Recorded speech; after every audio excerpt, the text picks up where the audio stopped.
Hello friends, welcome to MK Handworks. இன்னைக்கு பாருங்க இது வந்து பிகினர்ஸ்க்கான ஒரு சின்ன டிப் வீடியோ தான். அதாவது ஹேண்டில் வந்து 3 வயர் 4 வயர் வச்சு பெரிய பெரிய பாஸ்கெட்ஸ்க்கெல்லாம் மார்க்கெட் பாஸ்கெட்ஸ்க்கெல்லாம் போடுவோம். அப்படி போடும்போது உள்ளே வந்து நம்ம வந்து ஒயர்ஸ் எல்லாம் கொடுத்து போடும்போது அந்த ஒயரையும் இப்போ நம்ம வெளியில் ஹேண்டில் போடுற ஒயரையும் ஜாயின் பண்ணி ஹோல்டு பண்ணி போடுறது வந்து ஒரு சிலருக்கு பிகினர்ஸுக்கு ரொம்ப சிரமமாக இருக்கும். அது எப்படி வந்து நம்ம வந்து பண்ணலாம், எப்படி வந்து ஹோல்டு பண்ணி பண்ணலாம் அப்படிங்கிறத நான் வந்து இந்த வீடியோவில் உங்களுக்கு சொல்கிறேன். ரொம்ப ஈஸியாக இருக்கும் ஃப்ரெண்ட்ஸ், பாருங்கள்.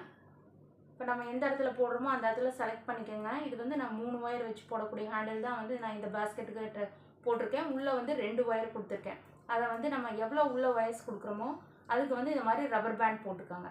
ரப்பர் பேண்ட் போட்டிங்கன்னா நம்ம ஹேண்டில் வந்து பின்ன அது வந்து உள்ளே கரெக்டாக வந்து ஃபார்ம் ஆகி வந்துக்கிட்டே இருக்கும். அவ்வளோதான் ஃப்ரெண்ட்ஸ். இந்த டிப் தான் உங்கள்கிட்ட ஷேர் பண்ணிக்கிறேன் நான் இந்த வீடியோவில். இது வந்து பிகினர்ஸுக்கு வந்து ரொம்ப யூஸ்ஃபுல்லாக இருக்கும்.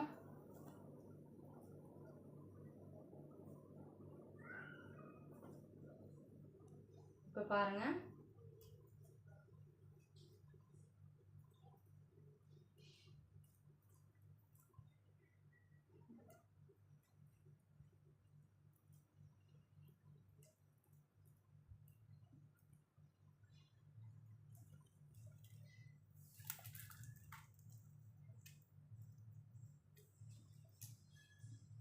நம்ம எவ்வளோ ஒயர் அதிகமாக வச்சுக்கிட்டாலும் இந்த மாதிரி ரப்பர் பேண்ட் போட்டோம்னா நம்ம ஒரு ஃப்ரீயாக வந்து நம்ம ஹேண்டில் வந்து பின்னிகிட்டே வரலாம், ஈஸியாக இருக்கும்.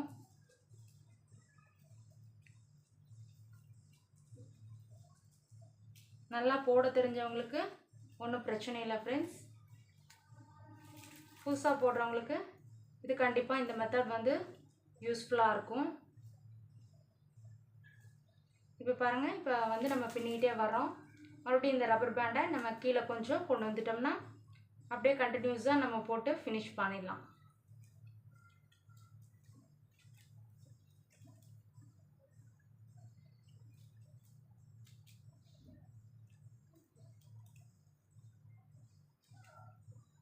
இதெல்லாம் ஒரு சின்ன சின்ன டிப்ஸ் தான். புதுசாக போடுறவங்களுக்கு இந்த மாதிரி டிப்ஸ் வந்து யூஸ்ஃபுல்லாக இருக்கும்.